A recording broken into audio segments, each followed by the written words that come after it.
When you guys look around your peers and when you look around the industry and this current vintage of assets that have already been invested in a sort of, do you feel like there's cause for concern that things are not being marked correctly, or that people are being too optimistic about the current portfolio and the current rate environment?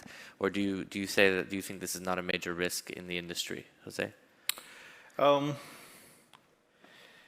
It is, but I do think that a lot of those flows have gone to asset classes that actually probably have benefited from in today's environment. That a lot of those flows, or some of those flows, have been more concentrated, for example, in credit, real estate, etc. Real estate will be interesting to see how that develops. But in credit, actually, it has been well placed. It's been a good timing. Some of the capital has gone to maybe private equity and venture. Maybe it was a little bit less well timed, but I think those tended to come from kind of more sophisticated, larger players in the industry. But in terms of the overall trend, I completely agree with Isabel. There's a reason, right? In this industry, we are like old school bank robbers. Right? There's a reason why people rob banks, because that's where the money is, right? And that's the reason we're going to basically develop kind of retail or channels, distribution channels into the retail segment.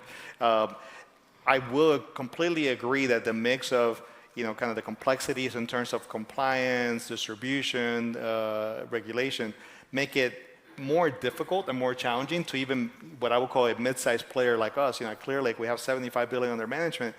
We're not well set up yet, to take on a very significant, kind of amount of inflows on the retail side. We're doing it, and we're doing it very carefully with partners like, some of the old, kind of warehouse, the big warehouses, in more innovative firms like, iCapital.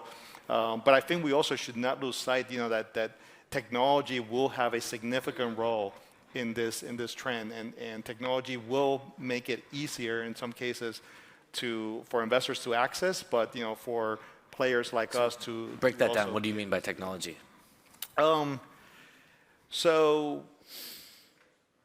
So technology is making it a lot easier, kind of to be able to service your clients. You're able to automate a lot of processes that kind of only a few years ago were basically Excel-based or spreadsheet-based. I think it also makes it easier for people to access those investments. And listen, we were having a very interesting conversation. I have a good friend that is developing. I don't know if he's here. I'll do a plug for him. But for example, he's thinking about how to create an index of kind of for private equity funds. An index for private assets. All those ideas, like ETFs, are going to be kind of make the asset class more available for the average retail investor. But the only way to make it into a mass, market, and the only way to make it an efficient, kind of distribution channel is using, technology solutions, in my opinion.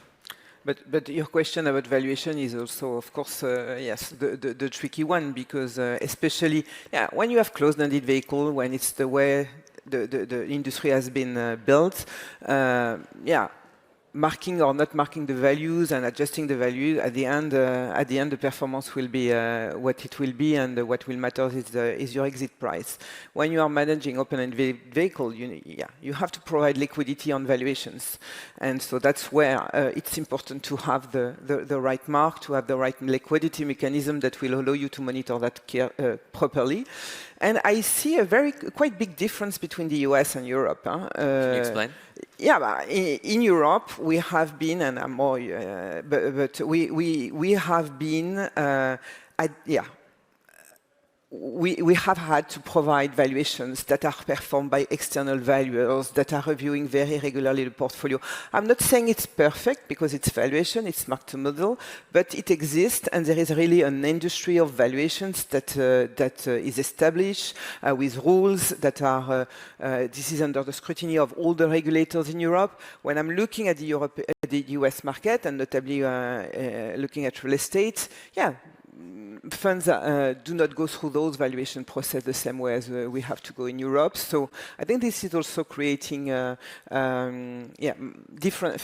There is differences in the way the two markets are monitored and